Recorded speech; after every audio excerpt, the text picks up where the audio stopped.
the main things that the affirmative side has failed to see is that drinking is not a right.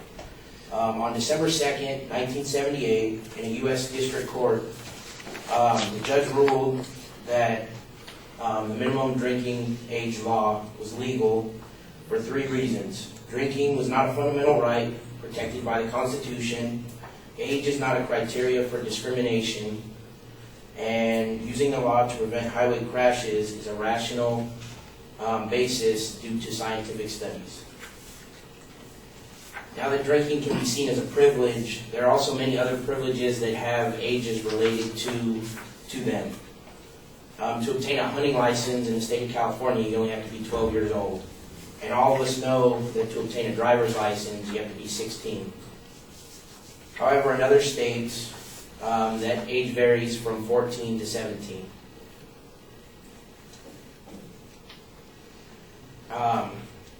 Another age that 21 also is required to purchase a handgun, and in order to rent a car or run for the House of Representatives, you must be 25.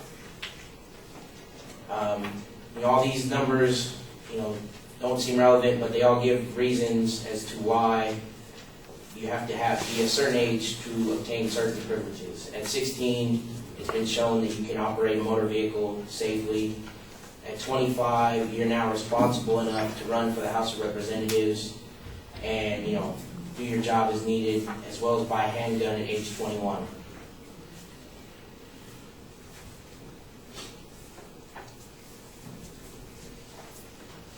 Another thing that the affirmative fails to mention is that most high school students are 18. That most high school seniors turn 18 or are 18 during their senior year.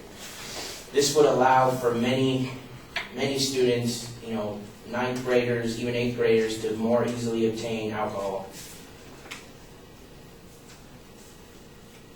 So a study done by the National Institute of Alcohol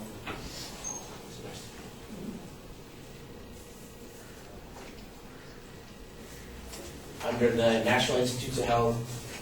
A study done in 2005 showed that 11% of 8th graders, 22% of 10th graders, and 24% of 12th graders had engaged in binge drinking within the last 2 weeks of the study.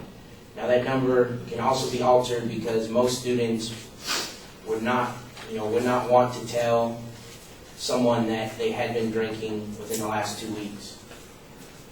And these numbers would only increase with the alcohol more readily available by seniors in their high school. A 2005 survey also showed that by senior year, 3/4 of 12th graders had tried alcohol, 2/3 of 10th graders, and 2 in every 5 8th graders had tried alcohol.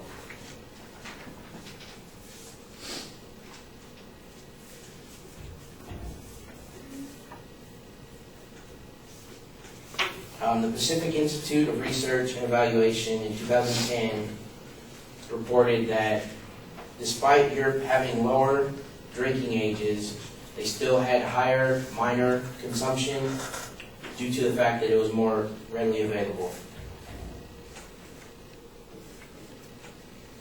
Also, the affirmative says that bars and clubs will be a better place for people 18 and over to engage in drinking alcohol. But a study done in 2004 by the Alcohol Clinical Experimental Research Group discovered that 76% of bars have sold alcohol to obviously intoxicated patrons, and half of the drivers arrested for driving while intoxicated or killed as a result of alcohol-involved traffic collision did their drinking at a licensed establishment. This basically proves that the licenses don't really help prevent people from consuming more alcohol than is legally allowed. It also shows that people under the age of 21 can't handle the responsibility of trying to reduce their alcohol intake while at a bar or a club.